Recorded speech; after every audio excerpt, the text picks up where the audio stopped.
Hello po, Tita Darlene. Hello po, Tita Darlene. Thank you so much po. Hello, it's me, Darlene Vlog.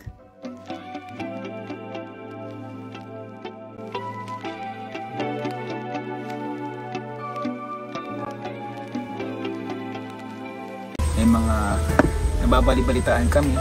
Siyempre ano naman, sabi. May mga lang. Pero lang. Sa viewers. di naman namin ikaw i-judge or ginajudge.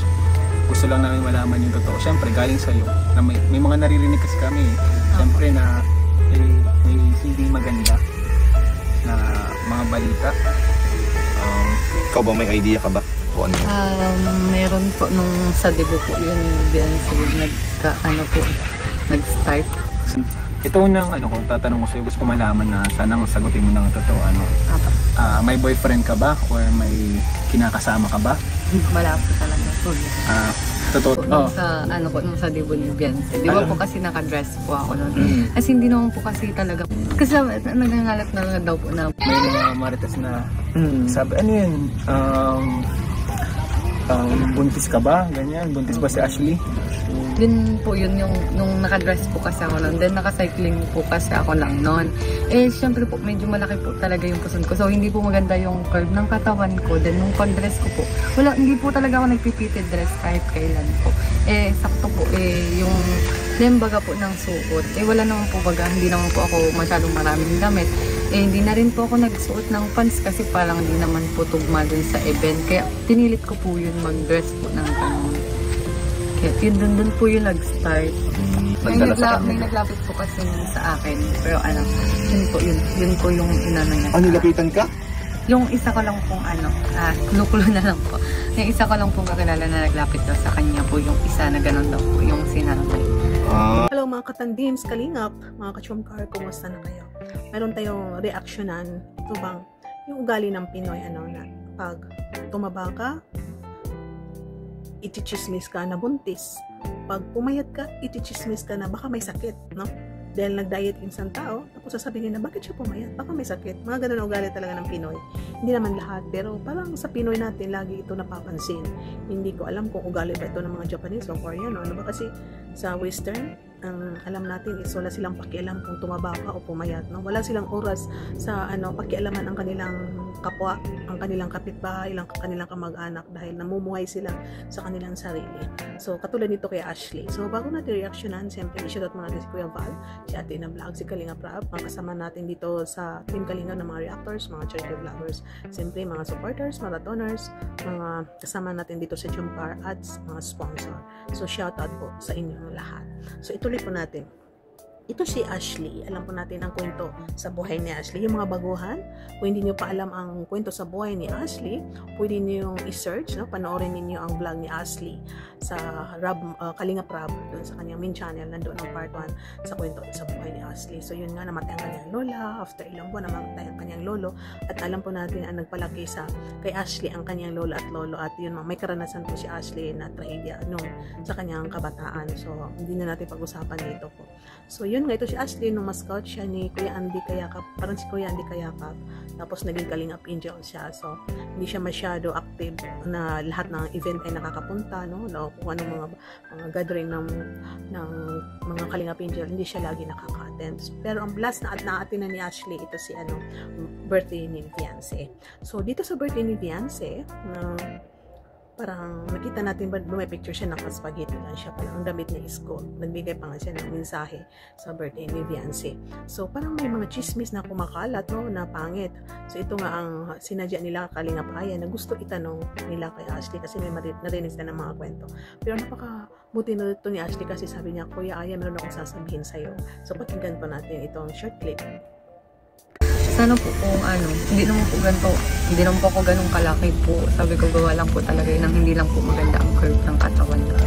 Kasi di naman po ako nag-exercise. Then, nagkasakit po ako ng PCOS since, grade 11 po ako. May PCOS ka pala.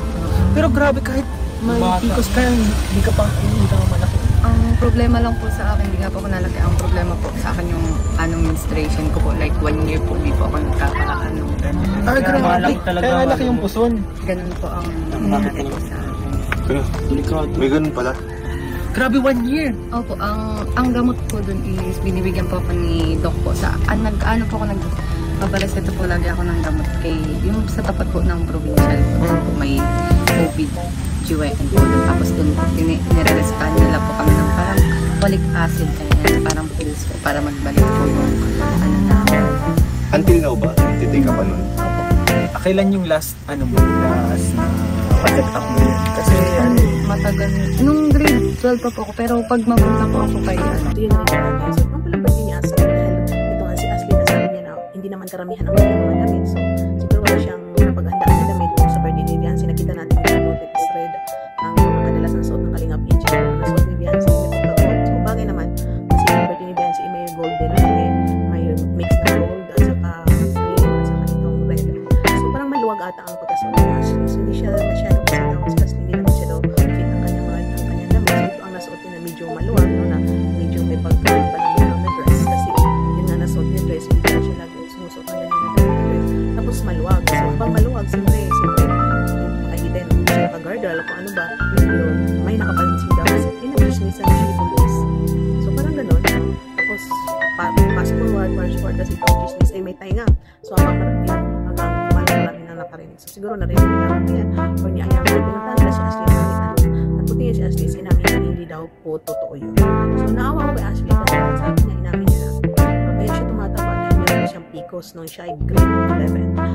Halos mga kabataan na yun, marami na narinig ng kabataan na below, let's say, below 30 years old, nagkaka-PCOS. So, nagkaka-PCOS so, above, let's say, above 15 years old, meron ng PCOS. Wala pa ako narinig na babae na may anak siya sa nagka-PCOS. Kadalasan narinig ko ang may PCOS at mga dalaga na wala pang asawa. So, sila kadalasan ang nagka-PCOS. So, ito kay Ashley daw, kaya daw siya, kasi sabi nga ni Aya na bakit hindi mo ka pa rin si Dara? Kadito si Dara kasi, di ba, medyo nag-grow si Dara. So, ito daw kay Ashley is, ang symptoms sa kanya is yung delayed menstruation. Yung iba na ang blood nila is yun, nag-stop bleeding, nag-bleeding na kahit tapos na menstruation mo, dinubo ka naman, wala pang mana, no? Tapos mga lang, malangsa, malapot, parang lupa na daw lumalabas. Yung iba naman ang mga symptoms is mga tagihawat na dami-daming pimples. Yung iba naman symptoms is tumataba. Iba naman symptoms is kasi hindi sila tumataba dahil nagda-diet. Yun nga magka-pimples, iba-iba. Yung iba marunong mag-manage ng kanilang katawan na hindi nahalata na mayroon sila symptoms ng PCOS. Pero ito nga sabi ni Ashley, pero napansin natin si Ashley is medyo tumaba siya ng konti. Pero hindi siya masyadong tumataba dahil nga yun. Ang sa kanya is yun na delayed menstruation. Bihira lang siya mag-menstruation ilang buwan. So, ang masabi natin minsan, bakit kaya mga tao na pag tumaba ka, gagawa ka ng chismis? Kisyo maluwag yung damit mo, sasabihin nila buntis, no? Kaya minsan, itong mga dalaga na ayaw magsuot ng maluluwag, na yung katulad yung mga garter, dito ang garter sa harap, tapos maluwag sa baba, kasi sabi nila, baka buntis ako, di ba? May mga masilan din ng mga dalaga, ayaw nila magsuot ng mga ganyan, kasi sabi, bakit chismis ako na buntis ako, hindi bagay sa akin, no? So ito nga, sabi ni Ashley, hindi siya lagi sumusuot ng mga dress na gano'n, kaya napilitan siya kasi wala pa siyang dress. So ito ang nangyari, no? Nakita lang na ganyan ang suot niya is, ginawa na ng kwento. Bakit ba tayo mga Pinoy is mga pakialamira tayo masyado, no? Mga pakialamira, kisyo, maluwag ang damit mo, sasabihin na buntis, malaki ang balakang, sabihin na buntis, tumaba lang isang tao, sabihin na buntis, malay natin, tumaba dahil ano na siya, mahilig na siya kumain, no? So ito kay Ashley, meron siyang iniindang, katulad ni Dara, no? Si Dara rin dati, tumaba, bakit ganyan, so hindi nila alam, ito si Dara may PCOS din. So ngayon si Dara, nagda-diet daw siya, so kaya masyadong lumiit siya, pero hindi siya nakakapag-exercise dahil busy siya sa kanyang pag-aaral. So yun nga mga kachongkar, no? Tama na itong mga kalingap na sana, no, kung may narinig tayo na chismis na, ay, buntis daw si ganito, no, huwag na natin ipasa. Dapat pag-isipan natin, totoo kaya hindi. Tapos, magmasid na lang tayo. Yung nga sabi ni Ashley na, hindi ko yan may tatago dahil malalaman din niya kung sakaling buntis ako. Dahil nandiyan si Andy Kayakap, nakapitbay, lalakyan siya. Isa pa, sabi ni Ashley, is wala daw siyang boyfriend. May manliligaw, pero malayo. Ayaw pa niya mag-boyfriend. So, ito si Ashley is papasok siya sa next sem, so abangan po natin, no. Tama na. Ito sa kalingap, no, sumusuporta sa kung saan matandem na kung makita natin yung mga kalingap angel na medyo tumaba, huwag na nating bigyan ng mini. Mag-observe na lang tayo, makinig tayo sa mga vlog, baka mamaya may revelation na kaya tumaba isang tao, baka may revelation na yumaman lalo, o hindi natin alam. Huwag na natin ipasa-pasa ang kwento na si ganito, tumaba dahil ganito. Huwag na po, no? Lalo tayong magkakasala, lalo na ngayon na ang dami nang nangyayari sa mundo, no? Nagkakalindol. Dito nga sa amin sa Butuan kanina, naglindol, no? Dito sa amin is 5.6. Nag-crack na yung Robinson, may nag-crack na yung Magsaysay Bridge na hindi na madadaanan. May mga isa pang hospital dito, medyo may nag-crack. So, iwan ko ano pa yun. Dahil humina ang signal, brownout dito sa amin, habang ako gumagawa ng video. Sabi ko, titipirin ko ang aking battery. So, yun nga, magbago na po tayo dahil ang problema, no, biglang masira ang mundo tapos yung ugali natin is hindi makain. Dapat magbago tayo na kahit mahirap man tayo at least wala tayong naapakan, wala tayong sinasaktan, minamaritis, magbago na tayo. Focus tayo sa ating family, sa ating sarili. Siyempre, ang natin, commitment natin sa Panginoon. So, thank you po sa panonood natin reactions for today. Shout out sa inyo lahat. Sana tuloy-tuloy lang pagmamarathon at siyempre, pag-like ang video, pag-share, pag-subscribe. Don't skip ad. Thank you po and see you in my next reaction video. Bye and keep smiling. Thank you for watching. Mga kalingap, suportahan natin Darlen Vlogs YouTube channel. Please subscribe. Mga karaba, mga kalingap, mga kadyong karagi ng samahan, reactor na maaasahan, siya si Darlen Vlogs. Sa Kalingap Radyo Balitaan, atin siyang nasisilayan, mabuti na kaibigan, solidong kalingap niya. Siya ay matulungin sa kapwa, mga reaksyon niya'y kahanga-hanga. Siya si Darlen lang, samahan natin. Mga kalingap, halika na't sabahan natin siya. Darlen Vlog sa kanyang channel, samahan natin siya. Mahusay na reactor kasama sa balitaan, lalong-lalo na sa Joker kanyang sinuportahan. Mga kalingap, suportahan natin Darlen Vlogs, Karaba, Kalingap Reactors, Kalingap Radyo Balitaan. Please subscribe Darlen Vlogs. Mga karaba, mga kalingap,